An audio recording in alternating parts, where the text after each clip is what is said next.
On December the 1st, 1996, Tracie Andrews and her fiance Lee Harvey were driving home after a night out when suddenly they began to be pursued by another car. It was a chase that would end in Lee's murder. He was stabbed in throat, back, front, repeatedly, viciously, and continuously. Just 2 days later, 27-year-old Tracy gave a heart-wrenching press conference appealing for the public's help to find her partner's killer. But all was not what it seemed. You get behind the wheel of the car, sometimes you change personality. And we all kind of looked at each other and thought, this enormous story just got 10 times bigger again if she is the killer. There had been no car chase. There had been no random attack. Tracie Andrews had stabbed her own fiancé to death and was trying to get away with murder. This is a woman of cunning, of deceit, and with a vicious temper. Tracie Andrews had deceived a nation and become one of the world's most evil killers.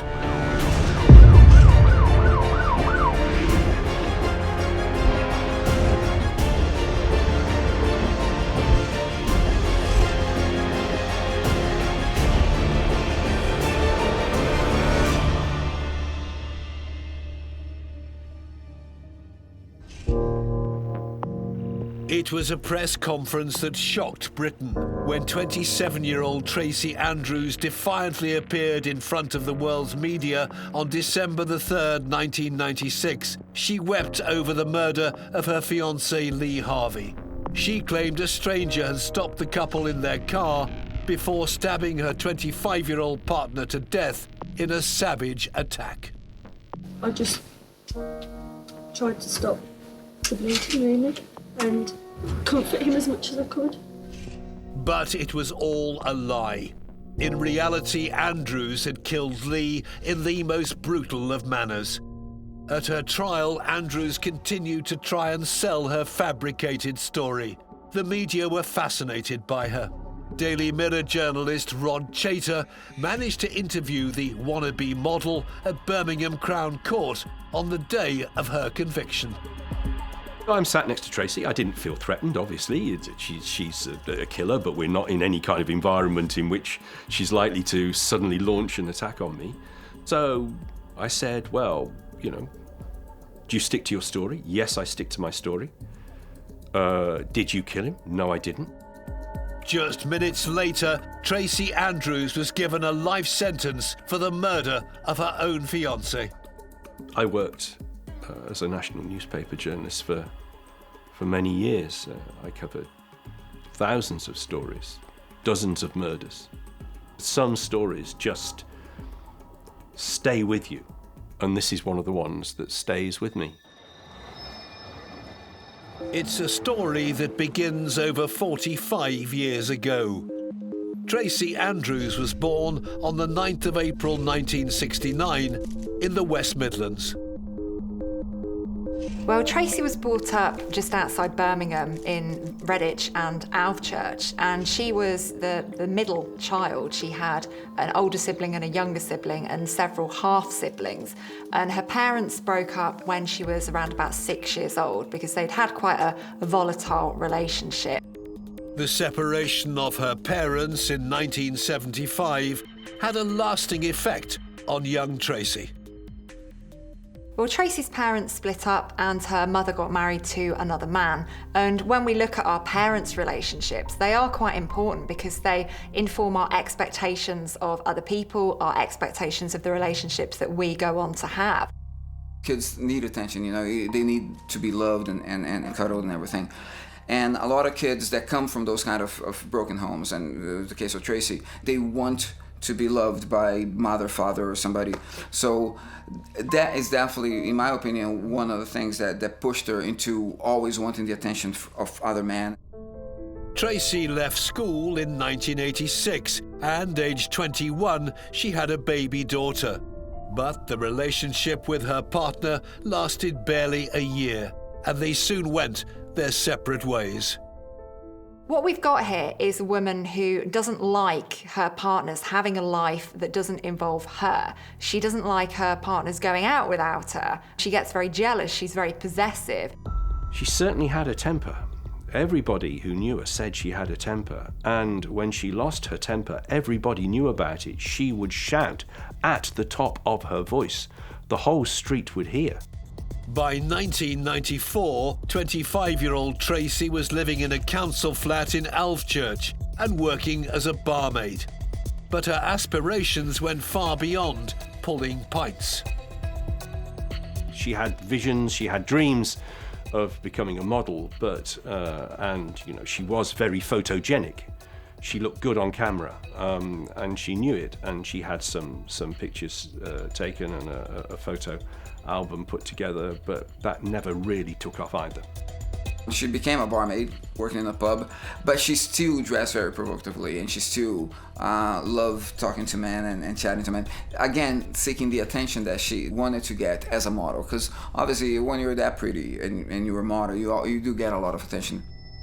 Living nearby to Tracy was 23-year-old Lee Harvey. He also had a daughter from a previous relationship.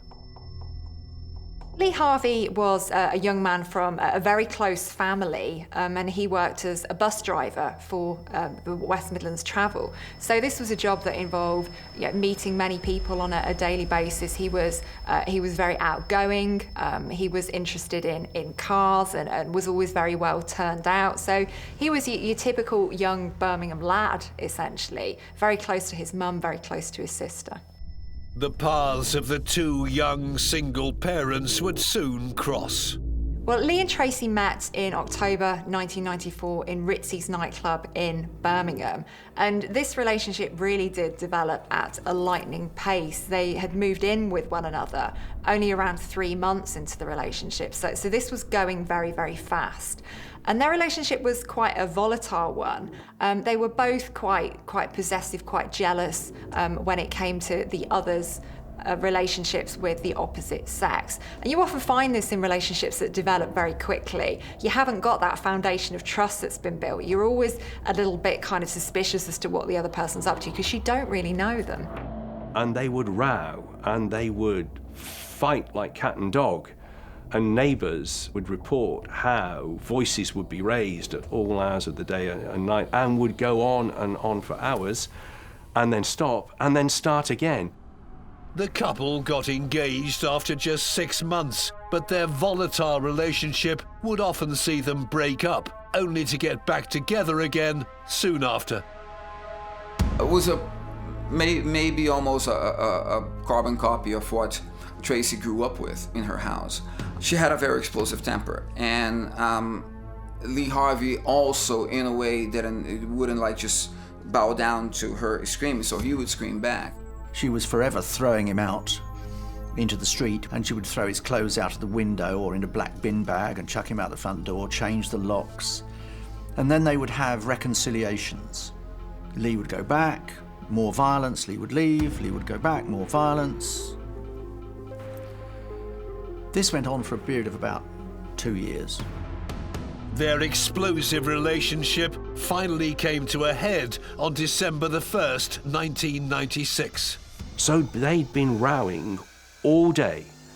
Lee tended to be the peacemaker, and it was probably Lee's suggestion, why don't we go for a drink? Why don't we just get a change of scene, a breath of fresh air? Let's get out of here, let's just go and relax and have a drink. And that's what they did. But Lee Harvey would never make it home again. By 11 p.m, he would be dead. The only witness to the fatal altercation was his fiancée Tracie Andrews, and her version of events would soon make it one of the most talked about murders of the decade. On December the 1st, 1996, 27-year-old Tracie Andrews and her 25-year-old fiancé Lee Harvey were at a pub in Bromsgrove in the West Midlands. After arguing all day, the couple were trying to patch things up, but their night was about to turn deadly. Tracy claimed that after they'd left the pub and Lee was driving, that they'd become involved in a road rage incident. Essentially, that a man in a dark Ford Sierra, there'd been some kind of altercation, and he'd started following them. And she's suddenly aware that this car is behind, lights flashing right on their tail. Lee starts to accelerate, they're snaking together through the lanes. The other car then effectively draws Lee to a halt. Tracy later told detectives that the man following the couple along rural Cooper's Hill got out of his car and Lee did the same. A confrontation was inevitable. The driver then has said what he wants to say, apparently. He gets back in the car. Lee is still outside his car. And then the passenger gets out, a fat man with staring eyes, and he goes up to Lee and attacks Lee in a way that Tracy doesn't quite see. Then she piles in, she says, to go to Lee's defense, because she says she's not the kind of girl to just sit there and see her man being attacked, at which point she gets smacked by the fat man in the eyes and repeatedly gets up and is knocked down. And then she says it all gets a bit hazy from that point, and then she kind of comes to almost, and Lee's there, and he's covered in blood, and she's cradling him, and it all goes very vague.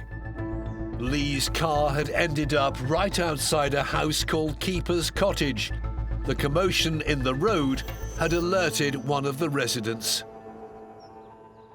But the guy made his way down the little path to the road, and there sees, in poor light, just shown by the security light, but there's a woman standing there with her back to the car.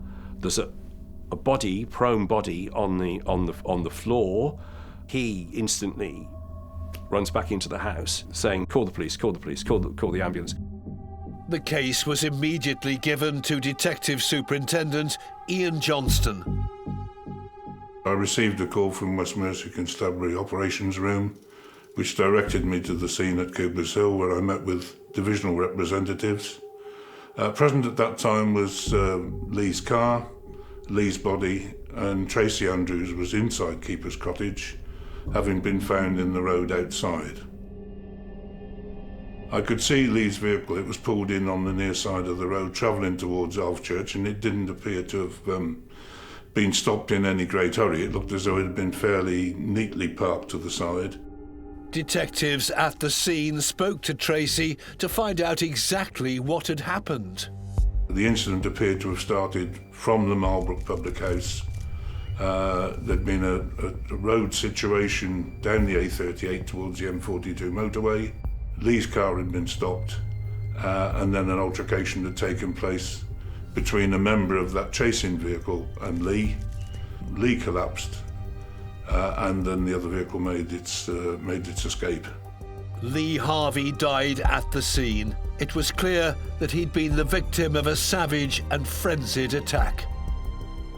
This is a severe, sustained, brutal attack with a penknife. Now, the estimates of how many wounds Lee suffered vary. Some local reports said 42. What is clear, he was stabbed in the throat, back, front, repeatedly, viciously, and continuously. To produce 42 stab wounds, it's a sustained assault. It's 42 movements of your hand. This is not something that you can do in a second or 2 seconds in a moment of madness. You have to keep going, and it is not easy. In Lee Harvey's case, the fatal stab wound was a stab wound to the carotid artery. That is a large artery in the neck, and a stab wound to an artery of that size is going to cause very rapid, very heavy bleeding. Without prompt medical attention, it's most likely to be a fatal injury. With an initial statement taken, a bruised and blooded Tracie Andrews was whisked away in an ambulance. And she's treated for those injuries and for shock. in hospital and cared for and tended for while police launch a massive murder hunt for whoever has done this terrible thing to Lee. Tracy had told us that the following vehicle, which had followed them from the Marlbrook, was a dark-coloured Ford Sierra, F-registered, and obviously we started a vehicle inquiry with the DVLA for the owner details of any vehicle that might fit that description. As reports of the apparent road rage murder reached news desks across the country, journalists immediately headed to the West Midlands. From the very first moment, it was clear that this was going to be a huge story, an absolutely huge story. Just the idea of a road rage murder made it already a big story. And as the first morning progressed, everything we discovered made it a bigger story. Photographs began to emerge of Tracy. She looked an attractive young woman. Photographs began to emerge of Lee, the victim, handsome young man. And so more and more of the elements that make a big story, young, attractive, bizarre, unimaginable circumstances, all started slotting into place. Detectives knew that the best way to try and find the killer was to make an appeal through the media. A press conference was arranged for Tuesday, December the 3rd, 2 days after the fatal attack. I met Tracy somewhere around about 10 a.m, I believe, just before we were going to do the press conference. I asked her if she was content to do the press conference, if it was something that she wanted to do. She said that she was. She said she really wanted to do it. This hugely hiked up the media interest because we were going to have put in front of us, it was said, the key witness and someone, we'd all seen the pictures by this time, an attractive blonde, and she was going to sit there in front of us and answer our questions. There was massive media interest in this. As the press conference began, all the focus was on 27-year-old Tracy. The noise of the cameras, the motor drives going off as Tracy walked in the room was absolutely deafening. And appearing in front of us, I don't think we'd all thought what would appear, really, but we'd all seen these glamorous shots. Here was a woman, red-eyed, haggard, completely unmade up, 2 black eyes, cut on her nose. And Tracy did look like a victim. She had the injuries to her face. She looked incredibly distressed, incredibly upset. But Tracy seemed very comfortable when faced with all the camera flashes and questions from the journalists.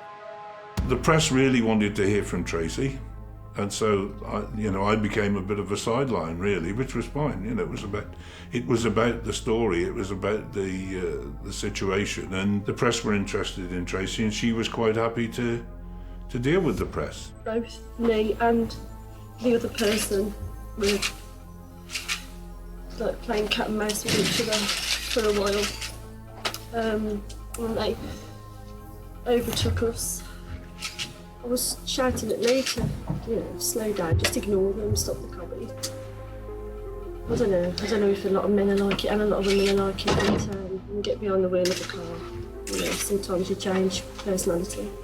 During the press conference, when talking about the alleged killer, there was a moment when suddenly her eyes came up, and she was mostly downcast throughout the press conference, but her eyes came up and they flashed fiercely, and her mouth dropped open a bit with that famous slightly jutting draw, and she looked really angry.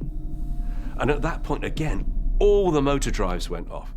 Every press photographer reacted to that. There was a crash of noise as every camera was hit. It was just the way he looked. His eyes he had starry eyes. It just didn't seem normal. I saw the man hit Lee. I don't know what with. I didn't see anything. And suddenly she starts appealing to the driver of the car, saying, "You're not in any trouble, come forward." And tell the police what it's all about. Whoever this person is that was with you, you obviously know him. But he's ruined my life. Please, just tell us who he is, because you won't get in any trouble at all. It was not your fault. And I'm thinking, well, that's not strictly true, is it? You've driven your friend to a murder scene, he's killed someone, and you've driven him away. So you are in trouble, but okay. And as the questioning progressed, Tracy seemed to contradict her original statement. I said, Tracy, sorry, but I clearly understood the police to say that it was about 10:10 when you left the pub. And she kind of looked at me, sort of head down, under her lashes, and said, no, it was 10:10. And sat on her left was Superintendent Johnston. And I just saw him react to that answer from Tracy, and very slowly his head turned to the right, and he just looked at her in a kind of assessing way, a kind of appraising way. And at that moment I thought, wow, there's something going on here. I just tried to stop the bleeding, really, and comfort him as much as I could. The inconsistency in Tracy's story surprised the majority of reporters in the room. The press conference finished, and the national newspaper journalists gathered outside in a bit of a pack, as we would tend to do, all friends, all know each other, work against each other, and somebody said, what do you think? And I said, I think she did it. And we all kind of looked at each other and thought, this enormous story just got 10 times bigger again if she is the killer. Was it really conceivable that Tracie Andrews had been lying all along? As the investigation continued, new evidence suggested that maybe there was no road rage incident at all. Andrews would go from the only witness to the #1 suspect in the murder of Lee Harvey. On December the 3rd, 1996, 27-year-old Tracie Andrews appeared at an emotionally charged press conference in an appeal to find the passenger of a Ford Sierra who she claimed had stabbed her fiancé Lee Harvey to death. But unbeknownst to Andrews, the police were beginning to work out the truth, that she had been the one responsible for the murder of 25-year-old Lee. It's self-preservation. That's what's driving her behaviour at this point in time. She's got absolutely no empathy whatsoever for Lee or for Lee's family, or indeed for her own family, who are also going to be really badly affected by this. So she's thinking, how do I best preserve myself? I'm going to take that role of the victim and I'm going to put myself in it. Andrews' claim that she and Lee had been the victim of a road rage incident didn't seem to add up. A witness statement from a child staying in a house on Cooper's Hill put her version of events in doubt. It was December, the windows were closed, but she could clearly hear a row going on. What she remembered was that one was a distinctly male baritone voice. The other voice was much softer. And she said it was much more like a woman's voice. Forensic searches of the road had discovered more clues into what really happened.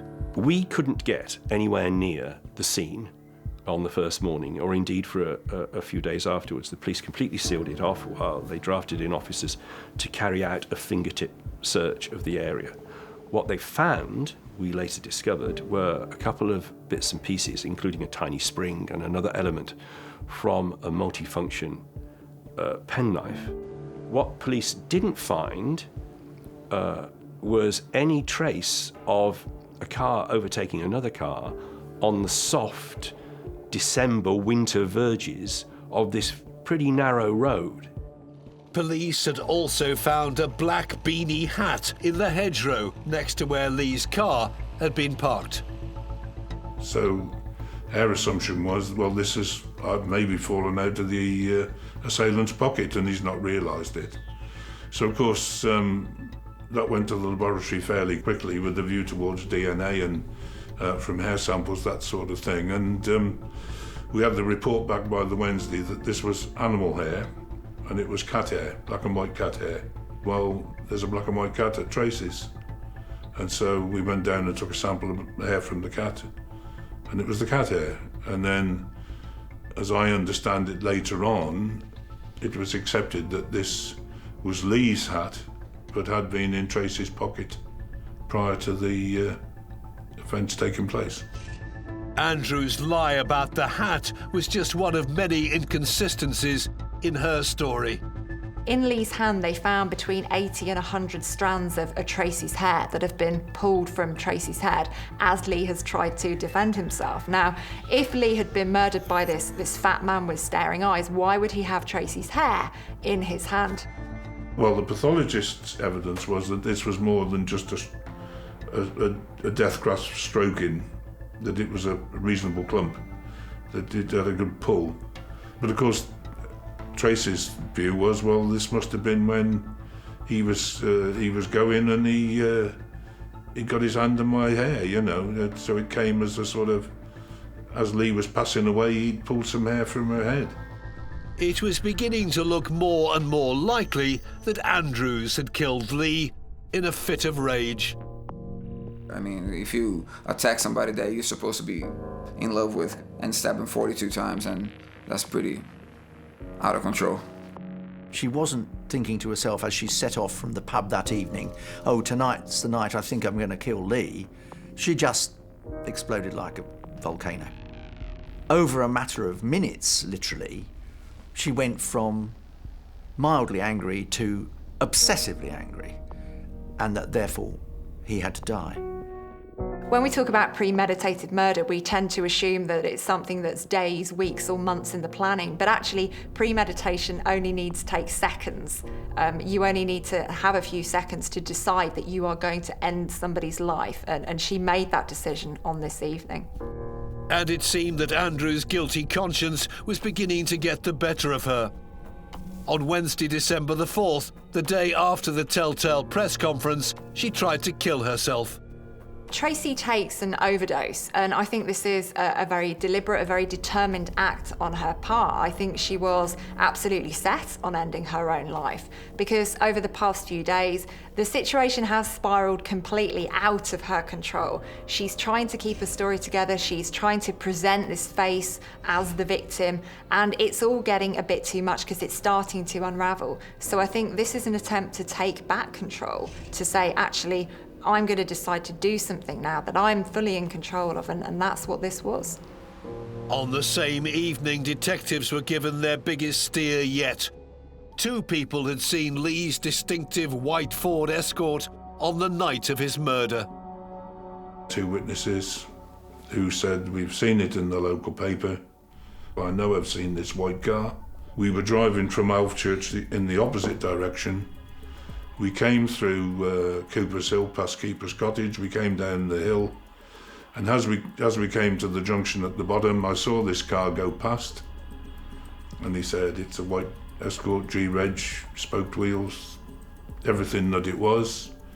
And he said that, you know, there is no doubt that was the car. He said, and from that point to when we got into Bromsgrove, we saw no car that fits any description of what you've been told. And there certainly wasn't any car chasing that car in the vicinity of Cooper's Hill. So we'd got the confirmation that we were looking for, that the road rage incident had not occurred.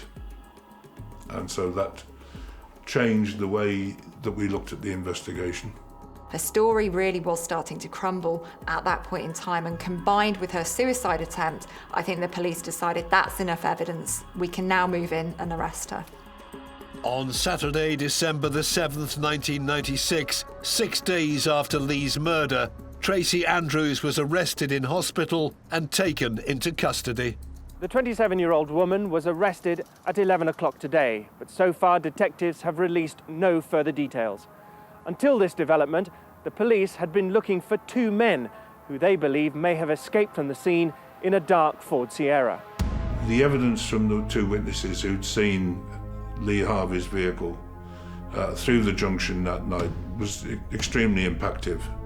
And realistically, without a following vehicle, without a dark-coloured Ford Sierra chasing that car, then the whole being of that explanation from Tracy just didn't stand up. Further evidence pointed towards Andrews being the killer after the clothes she was wearing on the night of the murder were forensically tested. The forensic scientist who had examined one of Tracy's zip-up boots, she had a pair of ankle boots on, and within that he'd found a mark in the leather which had a rounded top on it and seemed to bear all the impression of the outside shape of the knife. And that's the hypothesis, that she carried the knife away from the scene in her boot, and that as soon as she got to the hospital she was able to dispose of it. She could have easily just like thrown the knife into the grass or into the forest, whatever it was, and hope the police wouldn't find. But she even thought, no, these guys are gonna bring dogs, they're gonna search the whole area, they will probably find something. Tracie Andrews was officially charged with the murder of Lee Harvey on December the 19th, 1996. Her trial was set for July and she was going to plead not guilty. Andrews was sticking to her story. The prosecution would have to prove that she was a liar, or she could walk away free. On July the 1st, 1997, the trial of Tracie Andrews began at Birmingham Crown Court. The 28-year-old was pleading not guilty to the murder of her fiancé Lee Harvey exactly 7 months earlier. The media attention surrounding Andrews and the trial was huge. I was at the trial every day at Birmingham Crown Court. It was compelling, unmissable, and was being widely reported in all the media every day and every evening on all the TV news bulletins. The prosecution team, led by David Krigman, were confident that they had a strong case against Andrews. As well as the 2 witness statements that contradicted her road rage story, the blood pattern analysis of her orange jumper was key. She was covered in blood, which she claimed had come onto her clothing when she was comforting him as he died, as she held him in the road. But a lot of this blood was sprayed blood. It was arterial blood that had come out of the carotid in a fountain and sprayed like a waterfall down the front of her clothing. In a lot of cases of stabbing, particularly to the chest or the abdomen, a lot of the bleeding is internal because the large organs and blood vessels are deep within the body. The carotid artery is very close to the surface, so if it's breached, it will spray blood under pressure from the heart out of that wound, out into the air, and it will land on things next to it, in particular, in this case, Tracie Andrews, the assailant. The evidence may have appeared to be compelling, but Andrews herself had already proved to be extremely convincing when under intense scrutiny. I thought she'd done it. I thought she was the killer. But bearing in mind how she'd handled the press conference a couple of days after the murder, I thought that she stood a good chance of getting away with it. But as ever, as is always the case, everything would hinge on the cross-examination of Tracy in the witness box, should she choose to give evidence, once the defence began. On Monday, July the 14th, Tracie Andrews took the stand to give her testimony. There was genuine apprehension in the prosecution camp that a jury may be persuaded by not only the story, but the skill, I would say, the skill with which she was able to advance what she had to say. Tracy stood in the witness box now, having moved from the dock, and gave her account, which largely followed the account that she'd been giving to the police all along through her statements, the road rage story, the chase through the lanes, and the stabbing and the road rage attack.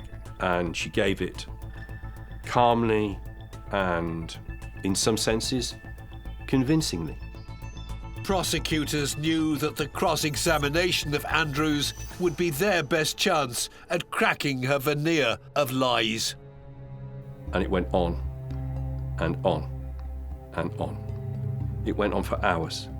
It not only took the whole of that afternoon, it took the whole of the next day and into a third day. And in that time, the highly intellectual David Krigman just took her story apart. He just deconstructed it around her. She was left there effectively naked in the middle of her story, in shreds on the floor. I came to the view that the only way you could dissect her story was piece by little piece by little piece, detail by detail. It was the accumulation of a large number of details where she could be shown not to be telling the truth that could break her down. It was only within the finest of detail, as one mounted on top of the next, that you began to see the story was a pack of lies. And she was reduced to standing there saying, I don't know. I can't remember. I don't know. I can't remember. And at every point, her credibility diminished. And at that point, I thought, okay, I think she's going to get found guilty.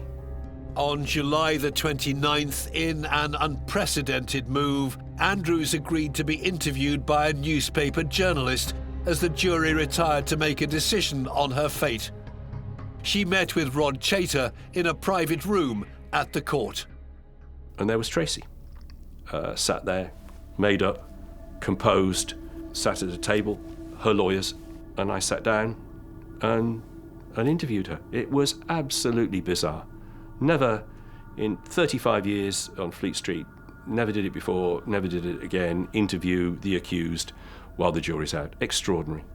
So, I started to ask her questions. Rod had to work fast to get all the information he could. The basic message that she was giving was, I didn't do it, I'm innocent, and I'll love him till the day I die. And that was the message from the exclusive Mirror interview that I did. And I'd been there about 20 minutes and was just beginning to come to the end of the story, just beginning to kind of think, okay, well, what's the next question? And the tannoy went. And the tannoy went, all parties to court 9. All parties to court 9. You just felt, wow, the jury are back, there's a verdict. Rod headed back to his seat in the press box. We kind of went our separate ways and ended up a few feet from each other in court. And the judge came in, everybody stood up. The foreman of the jury, will you please stand? Do you have a verdict on which you are all agreed? Yes, we do. What is that verdict? Guilty. Despite the strain that Tracie Andrews must have felt during 4 weeks in the dock, she didn't even flinch as the jury foreman told her that she was guilty. Even though she kept her head bowed, her face remained impassive, even as the judge said to her, only you know precisely what happened that night, but we all saw the awful consequences. He said he had no option but to send her to prison for life. She showed almost no emotion. She shook her head once, like that. Just as in, no, or I don't agree, whatever. But that was the only reaction. And she was then led down the steps from the dock into the cell area below. She saw her family briefly before she was taken away. They were allowed brief access to her. At that point, she did break down in tears. At that time, she was completely tearful and terrified about what was going to happen to her and what awaited her in prison from other inmates. In public, she had maintained her composure to the last, really. In private, she was terrified. On the 29th of July 1997, Judge Mr. Justice Brockley sentenced Tracie Andrews to life in prison for the murder of Lee Harvey. She was ordered to serve a minimum of 14 years. Well, when we asked the question, why do we think Tracie Andrews stabbed Lee Harvey? It was because she felt that Lee was hers. He was her possession. This wasn't a relationship that was about love. It was a relationship that was about control and ownership. And in ending somebody's life, you are completely possessing them. And that was what was going on that evening when she chose to take Lee's life. In April 1999, Andrews finally admitted that her story about a mysterious road rage killer had been completely made up. 21 months after her conviction, in a letter to her solicitor, Tracie Andrews confessed, for the first time, that she had indeed killed Lee Harvey, but that it was entirely in self-defense. Now, how she could maintain that, given that he had stab wounds in his back and he was bigger than she was, I find that very difficult to believe, but nevertheless, that's what she insisted. Tracie Andrews had gone from a wannabe model to a model prisoner. In July 2011, after serving her 14 years, she was released back into society and ordered not to go within 25 miles of Lee Harvey's family. I think it is absolutely possible for Tracie Andrews to live a normal life. I think if she's come to terms with her offence, if she's addressed those underlying behavioural traits and characteristics, if she's prepared to just keep her head down and get on with her life, then yes, very much she can do that. And I think she should appreciate the fact that she's able to do that, because murder casts a long shadow, and that there are many people who have been affected by this crime, who continue to be affected by it. But she has the opportunity now to ensure that she doesn't cause any more harm to people and that she can make a contribution to society. It's been over 20 years since Tracie Andrews took away the life of her fiancé in a brutal and vicious attack. It remains one of the most infamous murders of the 1990s. Violence on this occasion was not the first occasion that she had used violence. This is a woman of cunning, of deceit, and with a vicious temper. It's often described as a crime of passion, and I tend not to use that term because I think what we're implying there is that she wasn't in control of her actions. She didn't know what she was doing. This rage came over her and she couldn't help herself. I think she knew exactly what she was doing. When you stab somebody 42 times, you are deciding to continue doing this. Your arm is going to be tired. There are going to be opportunities for you to stop, and you decide to keep going. That is prolonged ferocity. That's going on and on and on and on. That's not a momentary flash of anger. That's uncontrollable rage lasting a significant period of time. It's a shocking, shocking thought. And the fact that a woman has done it makes it twice as shocking. Tracie Andrews' case will always remain in the public psyche due to her persistent lying. First to the police, then to the world's media, and finally in a court of law. But although she'll forever be remembered for her crocodile tears, it should never be forgotten that she killed Lee Harvey in a horrific and frenzied attack without a shred of remorse, which undoubtedly makes her one of the world's most evil killers.